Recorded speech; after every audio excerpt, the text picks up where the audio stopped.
This happened when I was 12. It was a Saturday night. My parents were going out to dinner with our neighbors, and I was staying home alone. I was actually kind of excited. I planned to microwave some pizza rolls, put on my headset, and play video games without anyone bothering me. Before they left, my mom told me to text her if I needed anything, and to make sure Daisy, our dog, got walked before it was too late. They left around 6. It was already snowing, and the forecast said we were getting hit with a full blizzard overnight. About an hour after they left, the wind started picking up so bad. I could hear it shaking the windows. I shut the blinds in the living room and stayed on the couch with my blanket and the controller. Daisy was laying on the floor right next to me. By 8 o'clock, it looked like the entire outside world was gone. You couldn't see anything but white. No cars, no lights, and no streets. At around 8:30, Daisy started whining at the door. She needed to go out. I really didn't want to, but the storm looked worse by the minute, but I had to. I put on my coat and boots, clipped her leash, and opened the front door.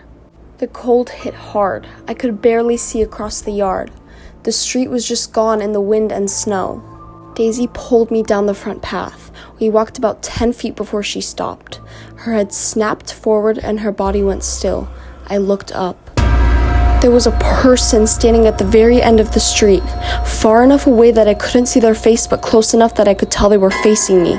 They weren't moving, not even a little, just standing in the snow, watching. Daisy started to growl low. I turned around and walked her straight back to the house without looking again.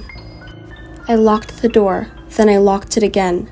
Back on the couch, I tried to convince myself it was just a neighbor, maybe someone out shoveling, but I couldn't stop thinking about how they didn't move, how they just stood there. I turned the TV volume up and stayed under the blanket with Daisy next to me.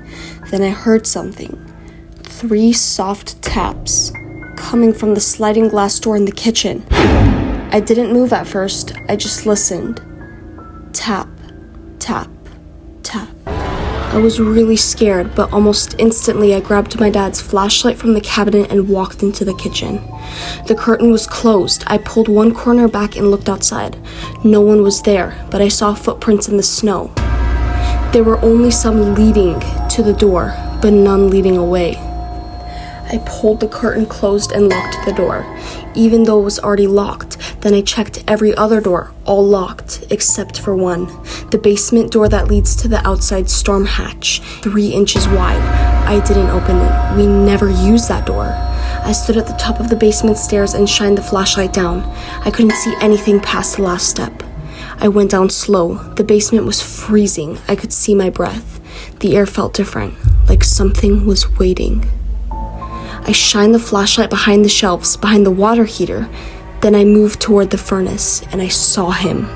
A man was crouched down behind it. His back was facing me, knees pulled to his chest, head tilted down. He wasn't moving. He wasn't startled by the light. It was like he had been waiting here. I turned and I ran. I slammed the basement door and shoved the couch in front of it. Then I ran to my room, locked the door, and hid in the closet with Daisy. I texted my mom and dad and called 911. The dispatcher said police were on the way, but the storm was slowing down everything. Estimated arrival time was literally 20 minutes away, and I didn't feel like I could wait until then.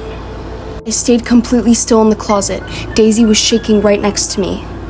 Then I heard footsteps inside the house, heavy and slow.